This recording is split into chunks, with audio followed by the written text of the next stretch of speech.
And that can be a good thing to share with your partner too. Like, hey, I have this, like, my thoughts keep saying I'm broken. They Yeah. keep saying I'm not enough for you.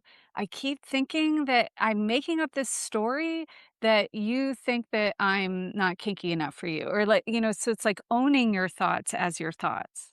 And that already puts you a degree outside of it Mm. because you are speaking about it as if it's not you. So you are already getting some distance from it as like a part of you. Like you are recognizing you are not your thoughts, but you're not trying to stuff them in a suitcase. Yeah. This is erotic reclamation. Space where desire isn't shameful, boundaries are a turn on, and curiosity is welcome wherever it leads. I'm Nicolette. And I'm Carrie.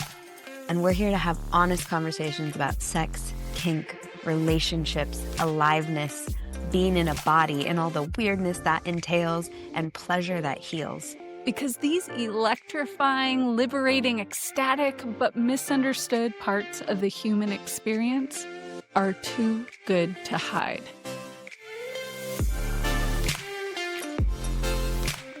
This topic actually is coming out of how I'm feeling today, where I'm feeling a little like kind of crunchy, sort of crampy, uncomfortable, sensitive, tender. And it's like that what happens when I get like that is there's all these thoughts that come into my head, like, oh, I'm not enough, or I'm not going to show up enough, or Carrie's going to think da da da da da about me, or like, I'm not this enough for everybody's listening, and, all these stories.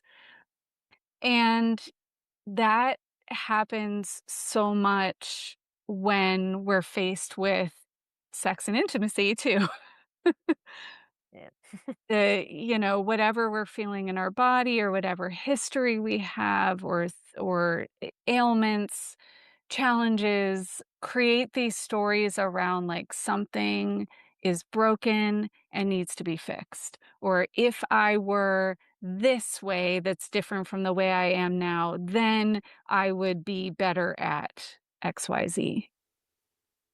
And so today is really like getting at the what many people have is sort of an unbroken story or a I'm not enough or this is not enough or uh, or I'm too much, whatever those stories are and how to navigate them in your intimacy and sexuality.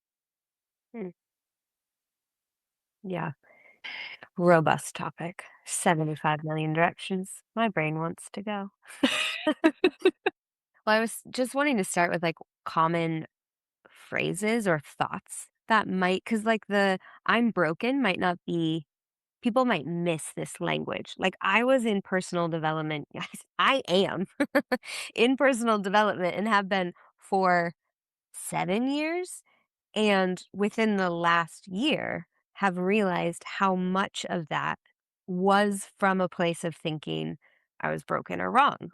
I was Mhm. deficient. I was learning how to do something that I didn't know how to do and the rest of the world had a better handle on it, or Mm. like I was catching up and like looking around and being like, "Oh shit, this is how a human acts." Like, okay, let me fucking go because I don't act that way, or like my reality is not, it feels different, or my body doesn't want to do the thing your body's doing right now. And so there was a lot of my own journey that I didn't recognize that I'm broken as the Mhm. underlying motivator. Mhm. And so I just want to start even with that this seed might sound different in your head. There may be a voice that's like, for me, it's like everyone else, like what's everyone else doing? What's everyone else's experience of this?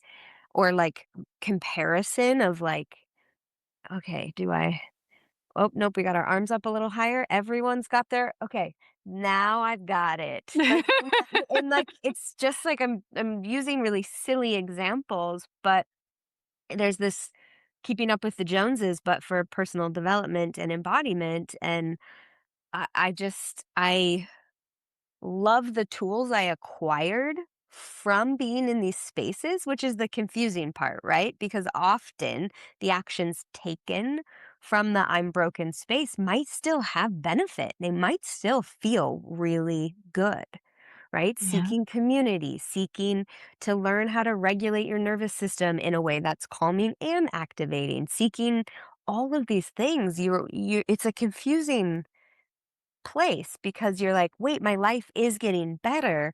But at the core of all of this, I'm still kind of terrified someone's going to find out that Yeah. I'm not this person, or that I'm broken, or that my body acts different, or my desire, or I'm being quiet, but I'm going to motor mouth and I want to dump and tell you all my feelings. And just all of those experiences, I think it can be a little confusing to navigate and actually really see where where are you where's this coming from? Why are you seeking to grow? Why are you seeking to learn? Why are you wanting to add kink to your relationship? Mm. Why are you wanting to schedule sex and take it off the table all the other times? Why are you wanting so any desire you can check like, "Oh, what is this desire? What am I seeking to do? Am I trying to fix something? Or Mm. am I actually, like, moving towards something with curiosity?" Yeah. Yeah, there's often a should, like, I should be this different way, Mhm, or I should act in this certain way in order to belong, because I don't belong for whatever reason. They're all like this and I'm not like that. Yeah. Yeah, it's like a lot of what I'm hearing what you're saying, and a belief that somehow what they're doing is better mhm, because maybe you don't feel so great, or think that you should feel a different way than you do, or act a different way, or be a different way. mm, Um, yeah, and it's painful. It's so painful to like that's like the hidden pain, mm, and often like what you're talking about with personal growth, like, oh, I learned these tools and I'm learning this, I'm in this community and I'm with these people and I'm I feel better. I mhm, feel better being in this. I must be, yeah, okay, this must be great. But the underlying pain point, the underlying thing doesn't necessarily go away. It's like it's covering it. It's a band-aid. mhm, Learning kink can be fun and experimental and exploratory, but then you might all of a sudden bump up against that thing, mm, or I've seen couples where, one partner really, really wants to please the other one and like their desire is so valid. Like, I really want to show up for you. I want to give you the thing that you want. I want to do this for you. But underneath is a feeling of inadequacy, mhm, or, some sort of misunderstanding or belief that how they're showing up can't be enough. And this is going to save the relationship or something like that. yeah, what I hear in that is like, where their worth is. Mhm. Worth is in doing or giving, which is wonderful to be a giving lover or to, be attuned to your partner. But if it's, like you said, coming from like an I'm not worth for the receiving or the like, I have to do this to feel safe, to feel loved, to feel worthy of being in relationship. So like I'm broken is a version of what everyone kind of has at your core that you kind of know, but really don't want to look at. Yeah. Like, Yeah. it can be really easy to ignore, but we all kind of have an inkling of what that is in multiples, right? So don't Mhm. get too lost in your head for this episode as you're listening along with what's my core, but common ones, I'm broken. This one, like you were pointing to, isn't a thought process even as much as like continual action of giving. Yeah. Because underneath a continual action of giving is probably something of like self worth or value. Mhm. Yeah, or caretaking or people pleasing. Mhm. Why, like, sort of a hypervigilance or focus on everybody else, and am I meeting that? There's also, like, perfectionism can be a really common underlying one, like, "I've gotta get this right. I've gotta do it right. I have to," and that can bring a lot of performance anxiety in bed. Yeah. Yeah, and the whole again, the phrase, like, "I gotta do it right," you're probably like, "No, I don't think that." You do. You absolutely do. You have you have an idea of perfect, but it's not exact perfect because 'cause you've done some awareness. So you're like, "No, I don't try to be perfect. I just try to be this super narrow range of almost perfect." That still shows my humanity, and it's like, "No, that's still you're still trying to be perfect. You've just changed the Mhm. parameters." So and something you said about there's an ache in it, I kinda wanna just share because, again, I love who I am because of a lot of things that I've done from this. So I don't wanna completely knock it because it's like, man, I have learned so much about myself. And the place that I got to, and this is kind of a like if you find yourself kind of in this position of always trying new things, but you're like feel like you're running from yourself and you're just barely out ahead of yourself. To me, I found it to be exhausting. It's just Mhm. exhausting. Mm. And the cool thing about that is you will get so tired at some point where you just might stop a little. And then you'll realize, oh, people still love me even if I'm not giving right. Or like, oh, wait, my body's actually responding quite normally right now Mhm. Mhm. because I'm not in a management pattern. I'm not in a hypervigilant to what's happening because I'm exhausted. And Mm. so there are many ways to like find this seed in yourself and don't make it another thing you have to run towards. Yeah. It will find you. I genuinely think this insight will find you when the time is right. And like all roads, if you like have an intention to know yourself deeply, you will get there. Yeah. And so this, like, first layer of this is that awareness, Mhm, and opening to the awareness of it, recognizing it as a pattern, as something that's kind of showing up as that underlying, simmering, bubbling drive, and being aware of it without needing it to change, without jumping to the action of fixing it, mhm, just starting with the awareness of it. mhm, And, on your own, it can just be like, I'm aware of da da da. Like, I'm aware that I think that I'm broken. mhm, And there's something, for me, that was a really big move, 'cause it wasn't, "I'm aware that I'm broken." It was, "I'm aware that I think that I'm broken." mhm, And I was able to have enough distance to see that, and to see how the number of times that I became aware that I was thinking that I was broken, and that was, then I wasn't believing the record of "I'm broken, I'm broken, I'm broken, I'm not enough, I'm never gonna be enough, I need to be better," and all that, but I became aware of that record. mhm. Another thing that's helped me is like part of me feels broken, Mhm.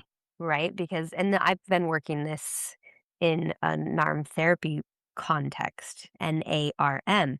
And it's like a part of me feels broken. And if that's allowed to exist, but it's not the whole story, Mhm. then I'm not trying to like pretend it's not there or ignore it or shame it or fix it, which is actually just feeding it. Yeah. And it's like, man, to stop feeding some of these stories, like awareness really is, oh, right, there's also part of me that can feel all of these different sensations all at once. Or there is a part of me that, like, my sexuality is more expansive than this entire house. Like, and Mhm. it's like Mhm. the same part that of anybody that might be drawn to personal development might be drawn to the problem and, like, Mhm. that part becomes the whole experience, Yeah. and actually not doing and just awareness of it, and then, like, I do think where your attention goes grows, and so, like, again, it's not easy work if you're programmed to look for what's wrong or what could be better, Mhm. but widening your awareness to include what's going well, Mhm. honestly, from there, you don't even need to know what to do next because the perspective shifts because you're now not in like scuba diving in your own shitstorm, right? Like like this Yeah. is the where the phrase navel gazing can come in with like the only thing you see is where you could be different or better or your body's broken and does it mean there's something with your ancestors and Right. maybe, like, maybe, but, like, that can be reserved for a moment, not right now. Like Yeah. and this is where embodiment has been really cool because it brings because a lot of this exists in the brain. It's a thought pattern, right? Like, I'm broken is not like it's not like your knee is actually, like, giving out on you. Your bone is not cracking through the skin, right? Mhm. You are not Mhm. actually broken. Yeah. So it's a thought pattern that has you it hooks you. And so embodiment can be a way, kink can be a way. Like these things again can be ways to just like disengage from the record that's playing. Yeah, and get into the body. Yeah, for sure. And something I'm really loving about the parts too is, like, you can have more than one experience at the same time. You could be feel like a part of you can feel broken, another part feels like I'm fucking on top of the world, and another part is scared that the 2 parts are different. So it's like but you can then have all of those experiences and be aware of it without making any one of those wrong. Mhm, I had many moments where I was scared and turned on at the same time, mhm, and that would be very confusing in my experience. But coming into my body and being with what was, like, I'm scared, that's part of my body experience, and I'm turned on, mhm, and I could breathe and be with that, allowed me to not make more of it than what was happening, and then that allowed me to and so there's a step here, which is like an acceptance of what was, then allowed me to make a decision to say a no or set a boundary or slow things down or whatever action needed to be taken after that. But there was that moment of acceptance and settling into what is or what was. And I'd say that, going from awareness to acceptance can be very challenging. Like, it can be, especially if it's an extremely uncomfortable experience that can be very hard to accept. mhm, Like, sometimes I just need to accept that I'm aware of the thing, just start from there rather than accepting the thing itself. mhm, But that acceptance, like settling into acceptance of this is what is, mhm. then can create an opening for an action that comes from what is true rather than trying to fix what is true. Right, and muddying the water and the experience, because then you can't hear what is true because there's all kinds of truth you can find in any given moment. And, Yes. like, what I hear in that too is, like, the acceptance of resistance, Mhm. the acceptance of wanting to be somewhere else. Like, turtles Yes. on turtles, but Yes. but Yes. it's a genuine, like, "Fuck, I'm not accepting the moment. Oh, okay, can I accept that I'm frustrated that I'm not accepting the moment? Like, okay. Fuck, I'm accepting that, okay, hold on, I just need to take a breath because right? And a little levity, a little humor can Mhm. enter, and it's not saying that actions can't be taken or things can't be done, because maybe there's, like, pain with sex. Yeah. right? So again, this is where like we love nuance and we swim in it because it's not one framework applies in every situation. Because it's Mhm. like, okay, but in the moment, if you're feeling like your body's broken, getting stuck in a thought loop around about it's not going to necessarily move you towards feeling good in your body. So you can be aware of it, you can feel whatever else is going on, and then later, outside of an intimate moment, you may be like, "Do I want to go see a pelvic floor therapist? Yeah. Do I want to start a solo sexual exploration? How can I get curious about the pain and the or which is just sensation, which is different than thought loop. Yeah. And so it's not we're not here saying awareness and you will never do any action again and you're going to Mm. sit on the top of a mountain as a Zen Buddhist monk. It's not that. But if the impulse is like fix, fix, fix, something's wrong, it's just going Mhm. to perpetuate. Yeah. And then your fight or flight's on board because there's this like racing mind of scanning for danger. And it's like, okay, hold up. Ah, okay, I can accept I'm scanning for danger a little. I can accept that my awareness is 70% external. I can accept that I took a breath and it actually felt really good. And it's probably the first one I've taken into my belly. And Mhm. so it's just a moment to moment what is so, which we call the weather report. Yeah. And that includes the thought loops. It's not pretend there are no thought loops Right. because that's not going to fucking do the thing either. But it's not, let me sit in the middle of them and like have a picnic with them and like roll around in my own shit, you know? like like love on it. It's part of you. It's not the entirety of you. Yeah, and I was just thinking, why do we use a weather report? We use a weather report to know, like, do I need to put on a rain jacket? Do I need to put on my chains on my snow tire? Like, whatever, like, with chains on my tires. Do I Yeah. like Sunscreen. yeah, yeah, to like get a little extra preparation so we use that to navigate our next step. And what clothes am I gonna wear? What's my this kinda sets you up. For So clarity rather than just hoping it doesn't rain and then yeah, finding yourself in a skin tight white dress pouring rain. right, or what I do, which is, like, pack a backpack with, like, a raincoat and a snow coat and a hat and sunscreen Oh my and 3 goodness. water bottles and yeah, and, like, I over prepare.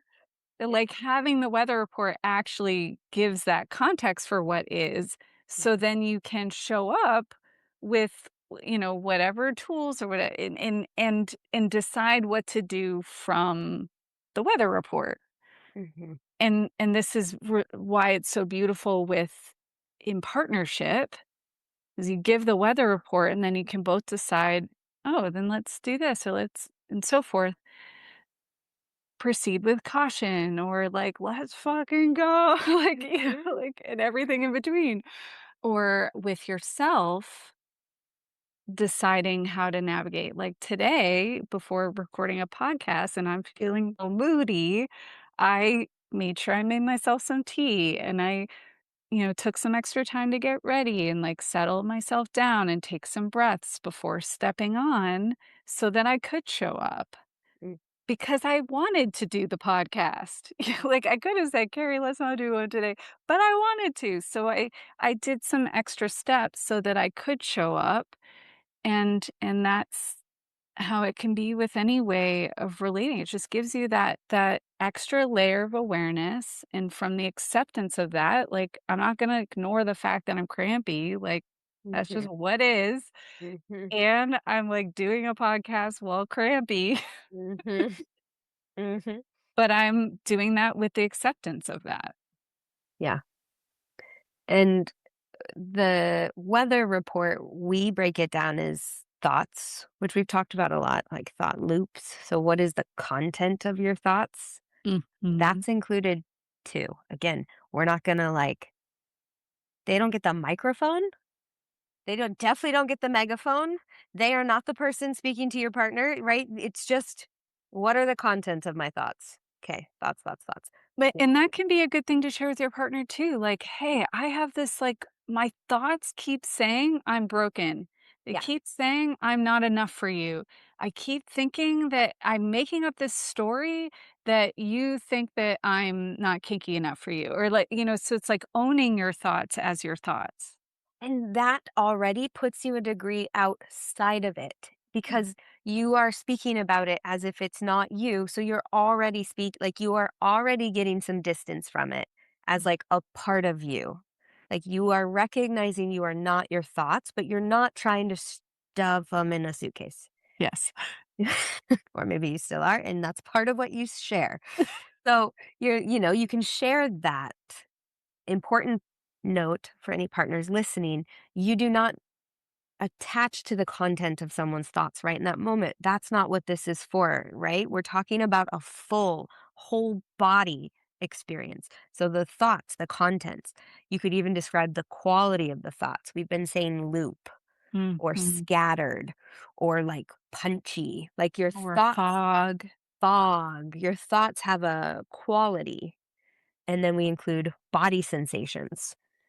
We talk about those all the time: buzzing, hot, tight, loose, knee aches, Mm. feelings, emotions. What's the emotional tone today?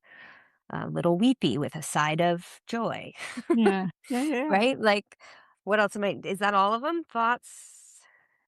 Yeah, and so part of the physical sensations is sort of energetic too, like Mm-hmm. warm or like I'm feeling buzzy, a fire in my belly, like Mm-hmm. those kinds of things. Like I'm just feeling kind of heavy. Um, yeah, yeah, those are the core ones. Those are what we teach, but you can add stuff if you have a Mhm, relationship with God, the divine, mhm. faith, and that is part of your daily experience of life. That might be part of your weather report. Like, I'm Yeah, feeling like really supported by God and the universe today, or I'm feeling a little bit of like I could use comfort. And so, however, your language might be, you can add to, but really thought, feeling, emotion, body sensation. yeah. Now you are a whole human moving towards someone or yourself for intimacy. Yeah. Yeah, I could see a couple other things like, daily routine and how on or off you are from that. Like, "I didn't make it to the gym today." Can say a lot for someone who's, like, day every day at the gym, and that's part of Mhm. what you know or, "I didn't have my morning coffee," and that's a big part of their daily routine. Mm. Also, life circumstances, something, big challenges at work or things that might be happening in your family or in your family dynamic or with the kids or so those can be part of the weather report, just things that are in your life that might be a little different or outstanding from what's usual. And I will caution with a lot of talk and content, short, Mhm. singular, sentence, two sentence. You're providing context, not, and this is again, we're talking about the weather report because you want to move towards a moment of intimacy. If you start talking ad nauseum about your children or your grandparents, you are probably not moving towards intimacy. But doesn't mean you can't say, "Oh, I was frustrated because such and such Tommy was late for PE." I'm not a mom. Not a mom, but that's all I could come up with, right? And so there's a way to like add the feeling and the like why, not just like I'm frustrated, and then your partner's over there like, okay, is it because it's 3:02, not 3 o'clock when we said we'd meet? Is it Mhm. about me? So there's some generosity with context, but again, caution towards getting too involved in a lot of conversation if the intention of sharing the weather report is to move towards an intimate moment because more talk does not often lend itself towards intimacy unless it's like a talk that has a lot of breath, a Mhm. talk that involves the body. a talk that involves some fire or turn on or stating desire. So those kinds of talk and communication move towards intimacy. Other kinds of talk move towards friendship or roommate or co-parent. So again, just adding that in there, if you're doing the weather report right before you get intimate, you don't need to go full descriptor. Yeah. Yeah. Yeah. But you can say, "Oh, I have a really exciting update from work I want to tell you about.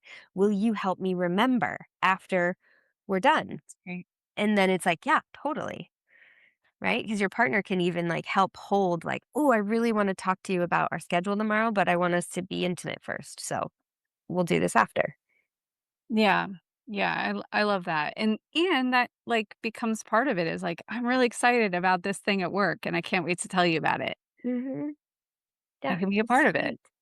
Yeah. Um, and that could be part of your aftercare. It's like, you have your intimate moment about your exciting actually, that's happened before, and I love that as a part of aftercare. Yeah. Yeah, Yeah. it's so sweet to it's so the quality of conversation that comes out after a like nice, deep, connected sex is Mm, just so lovely. mhm. It's so lovely. It's usually back to like kind of the original state of the relationship. You're open and you're connected with each other and you're both soft and there's no like want filling the space because the want has been satiated, even though we'll always want more. The want Yeah. has been temporarily satiated. And so there's like a meandering easefulness in that space. And so, anywho, we have meandered from the topic around like I'm broken and Yeah. So I think, at the heart of this is we start with awareness of what is, and that awareness you have a lit you have some distance from whatever your experience, thoughts, feelings, sensations are to be aware of it, then move to an acceptance and can have a communication with your partner of the weather report from the acceptance of what is. And after both of you communicate your weather report, then you can move into action and into intimacy from the acceptance of what is. mm, And then your intimacy can be very connective because you're not in a thought loop of an expectation of how either one of you should be, mhm, but you're actually in what is. mhm. Or even like I wonder if they're actually available for this tonight or I mean, here's for the sensitives in the house. Like, I can feel something is off. And so then you're just part of your brain will be on and scanning for why you think this is off. And so the term is like shared reality. Yes. You cannot have this is like a bold claim, but like, I do not think you can have a truly intimate sexual experience without shared reality. Mhm. And that can look different. The shared reality can be we agree to not talk and go into a dom kinky thing where I have no idea where you are and I don't care, but you're in a shared reality of the agreement of that. And I think a lot of times with just casual day-to-day intimacy, we don't have as much structure. And so you can feel all of the everything that your partner's going through and you can make all kinds of stories about that. Yeah, and that's what we're talking about here is the stories that we make up and then the actions we take from the stories we make up that aren't actually necessarily true. Mm-hmm. Thanks for listening to Erotic Reclamation. If this episode did something for you, Turned you on, made you think. made you feel a little less alone, subscribe, leave a review, Share it with someone who needs it, and then come back for more. because you get to want more.